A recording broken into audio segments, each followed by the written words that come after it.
Hello, it's Thursday, April 3rd, 2018, and as of this recording, I'm still depressed, but I'm not dead. I was doing some packing the other day, kind of going through an old tea chest that's I keep, it's called the box of JP. It's got a lot of, mementos and things like that in it.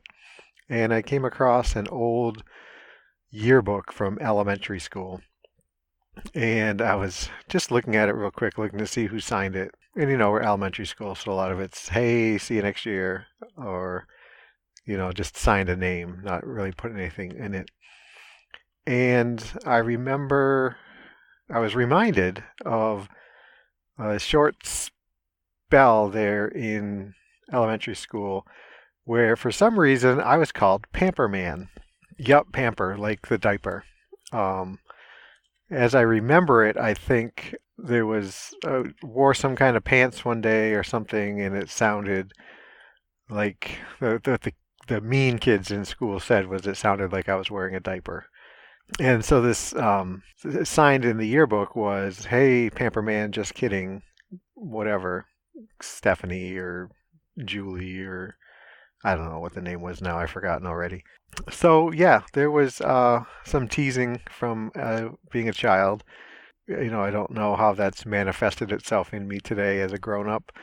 I don't think that it has. I don't go around walking with my pants before I buy them to see what it sounds like or anything like that. I'm sure it had some effect on me as far as trusting people. But yeah, Pamper Man. There you go. Yeah, let's get on with the show. So this is another car episode. I'm going to try doing some recording here. I've got a few minutes right now waiting to get into the store to do my job, and then I'm going to try recording on the drive home. I'm not sure how that's going to work out as far as sound quality. I'll try to take the back roads and whatnot. And there, I don't know if you heard that car start up next to me.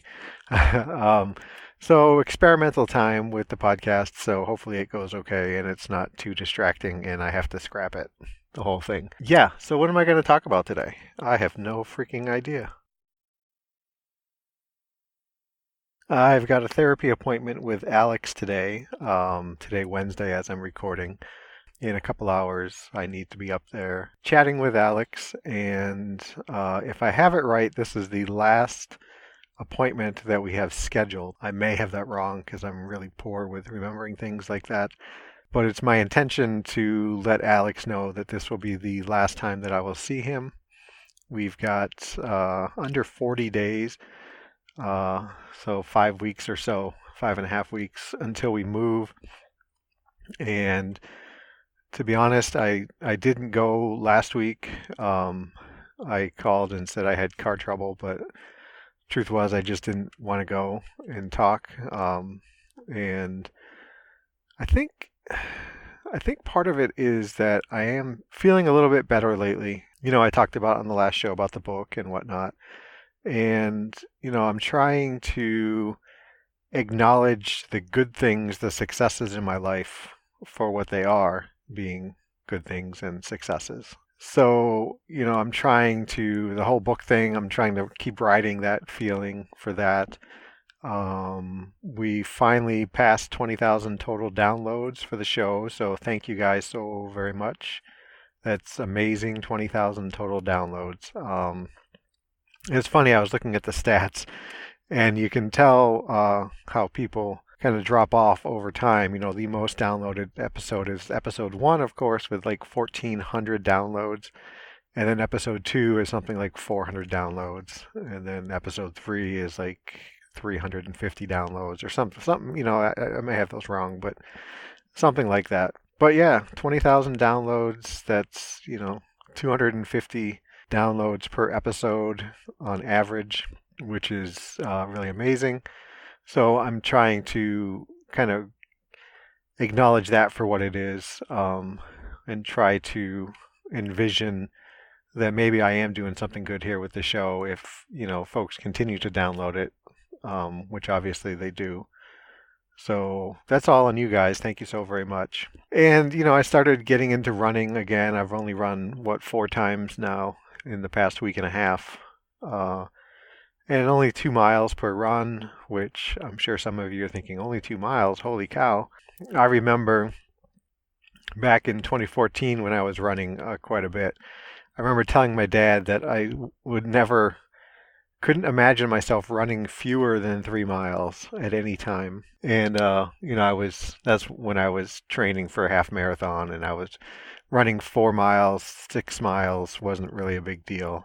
Um, Heck, even to my long runs when I would run, 10 miles, 11 miles, it wasn't a big deal. I was fit, and I was much thinner and didn't have as much of me to pull around. And of course, my joints, knees, and ankles were, 3 years younger, yeah, 4 years younger almost.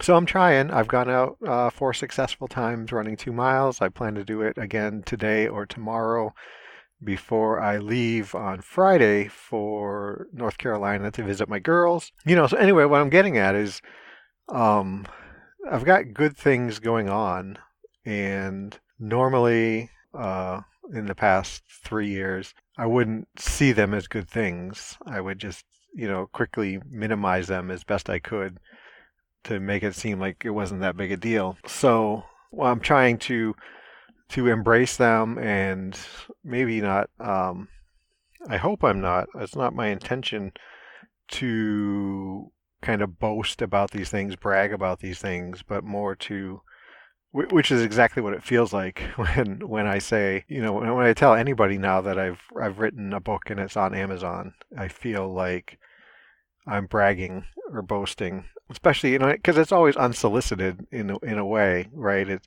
kind of how are you doing, and it comes out in that, kind of like I'm explaining now. Um, but it's never like, hey, JP, have you written any books lately and put them on Amazon?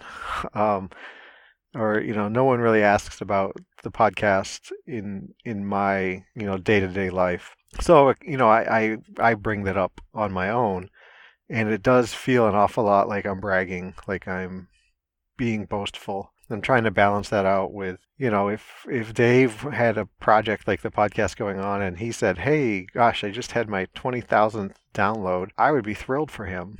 And I wouldn't think he was, being full of himself by telling me that in any way, shape, or form. So I'm trying to keep myself in check and realize that or try to realize that that's not what I'm doing so much. So hopefully it doesn't sound like that to you guys.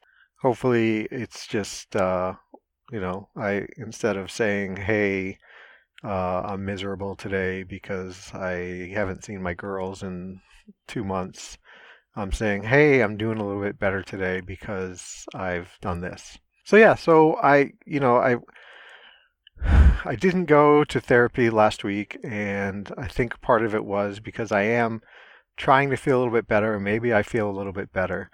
And I didn't want to go in and open up some can of worms, which therapy is all about. Yeah, my friend Carolyn is recently started going to therapy in earnesty. Is that right? Earnesty? In earnest. And she's keeps telling me about how she comes out of therapy feeling worse than when she went in, but in the long run, she thinks it's being helpful and she's actually feeling better, which is, for a lot of us, that's what therapy is. You go in and you open up some wounds, or, you reach into your past and rediscover or discover things that have bothered you. And you end up walking out thinking, oh my gosh, this is just awful. But, it that's kind of the healing process gets started, and after a little bit you start to feel better about different things, and hopefully that's what therapy is doing for you. But I didn't want that. I didn't want to walk in with my improved sense of self and improved sense of, well, love for myself, I guess, and run the risk of that breaking down, because I don't know what it's going to take for me to maintain this, to increase this feeling. I don't know what it might take just to completely destroy this feeling. And I wasn't ready last week to gamble and try it. So I'm going to see Alex. I'm going to tell him that this is the last time I plan on seeing him, that I am doing okay, that I'm really focusing on the move and focusing on finding a therapist in North Carolina, and thank him for all his help and all of that. And along that same idea, I have an appointment with my psychiatrist next week, Thursday, and that is going to be my last appointment with him. With Morris Lewis is his name. I've already made contact with a psychiatric business, a psychiatrist office in North Carolina where we'll be moving, and we're working on setting up an appointment sometime in July, which my medication is fine to get me that far. That'll also give me an opportunity to get settled in North Carolina a little bit before I start seeing a new psychiatrist. And the next step is going to be finding a therapist. And I'm not really looking forward to that process. I think that I've been lucky with Alex, and I've had some poor psychiatrists, some poor therapists in the past. And, I'm not very good at recognizing good or bad from the get-go. I tend to believe that everyone is, at least in the mental health field, the medical field, and some other fields, that I tend to believe off the bat that this person knows what they're doing, that they're some sort of an expert. And, if I get a therapist who we're not a good match, I don't trust myself enough to see that until, 5, 6, 7 appointments down the road, in which case I start the process over again. So, I guess, I should have a resource somewhere where I can find therapists in other areas. And realistically, I'll probably go through my insurance provider first and get names from there and cross my fingers and hope it works out. But yeah, I don't want to go super long once I get to North Carolina before I see a therapist. I'm imagining lots of stress the closer the move gets. And actually the move and, the planning, the timeline of that is we'll be down there a week really before our stuff arrives, which I imagine the kids are going to be pretty crabby about that. And Nora will be crabby about that. And I will, I'll be probably crabby, but not showing it. Additionally, from just being out of my routine, I didn't find any places to get my caffeine-free diet soda in a soda fountain. So that's going to be a change for me. And, I won't have, the bagel shop. There'll be Brugger's, or probably Brugger's. That'll be about it. And, well, you know what? I take that all back, because Panera Bread and Panera Breads usually have a caffeine-free diet Pepsi. So I will be able to go out, assuming there's one not super far, and get, my weekend bagels and get a fountain drink, which is a plus because the place I go now, St. Paul Bagelry, doesn't have a caffeine-free diet soda. So woohoo! Look at that score for me. One good thing coming for sure. So yeah, other than that, I'm looking forward to seeing my girls. My two youngest will be, obviously they're the ones living in North Carolina, which precipitated this whole move. My oldest, Key, is in town visiting her mom and her half sisters. So I'll get to see her as well, and her boyfriend. We're kind of almost passing in the night. I get there Friday afternoon, and I believe they leave Saturday morning. So it's not that big of a visit with them. But I'll get to spend the weekend with my girls, which is always good. Go out, do some shopping, get caught up on what's going on. They've actually talked about schoolmates and friends from school, which is great because I've been a little bit anxious about them finding friends and, not feeling alone all the time.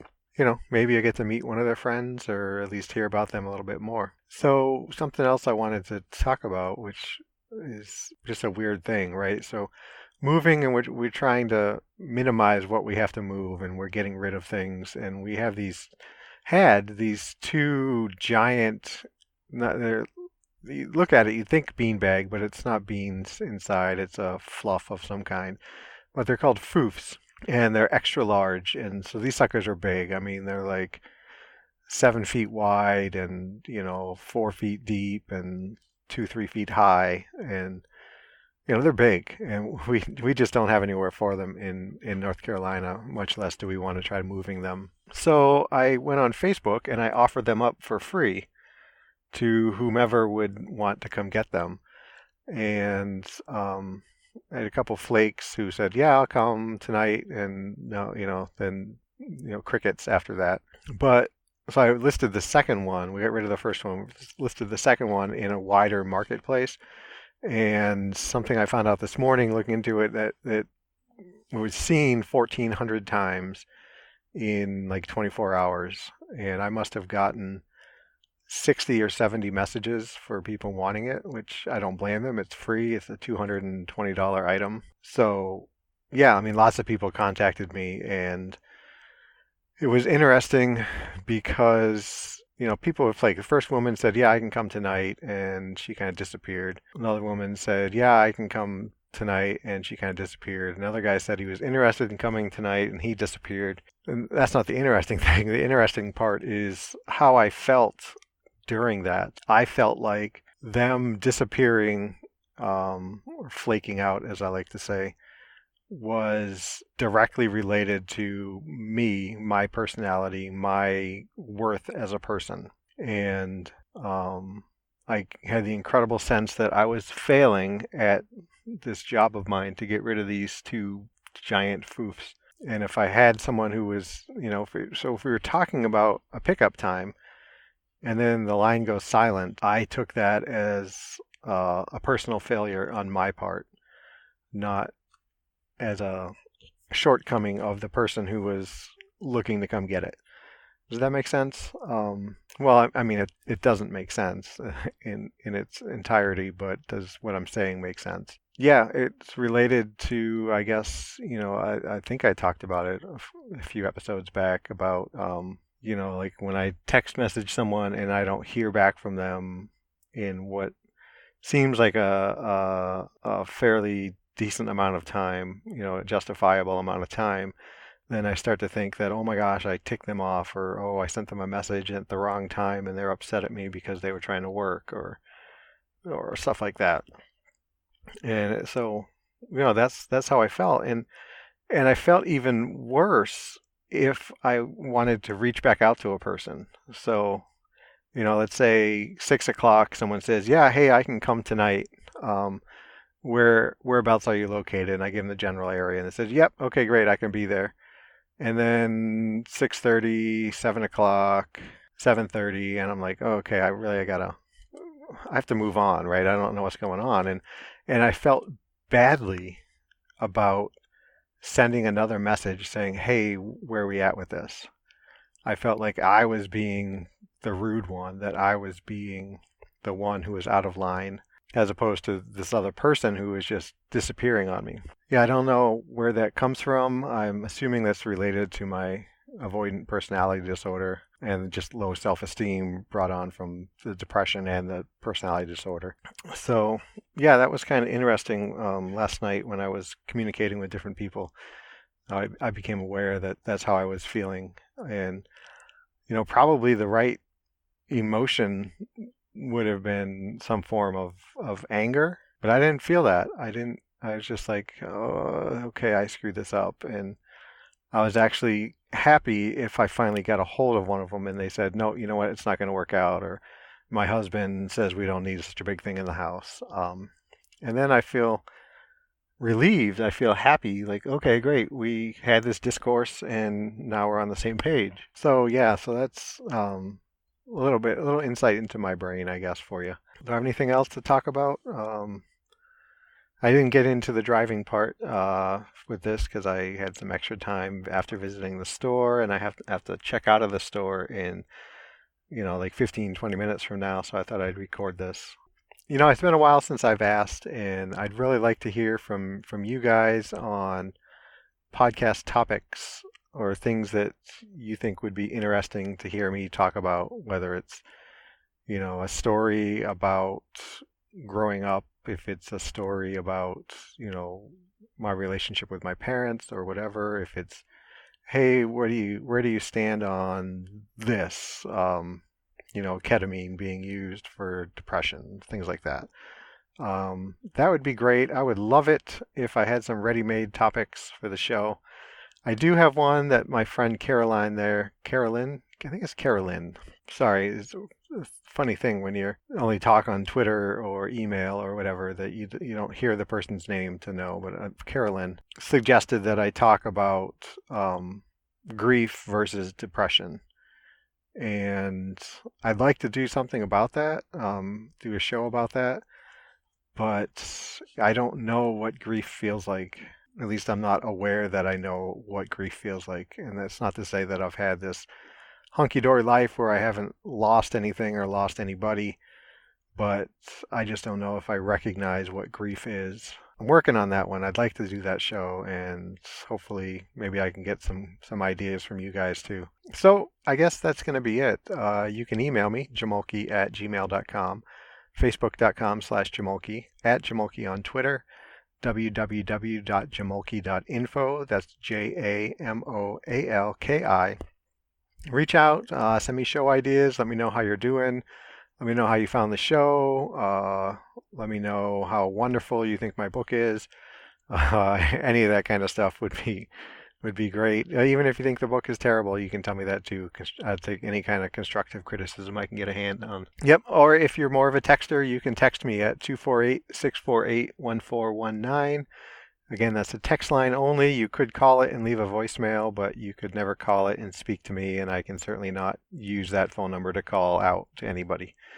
So, yeah, get a hold of me. Let me know what's going on. Let's have a conversation. That would be wonderful. Till next time, everybody be safe and be well.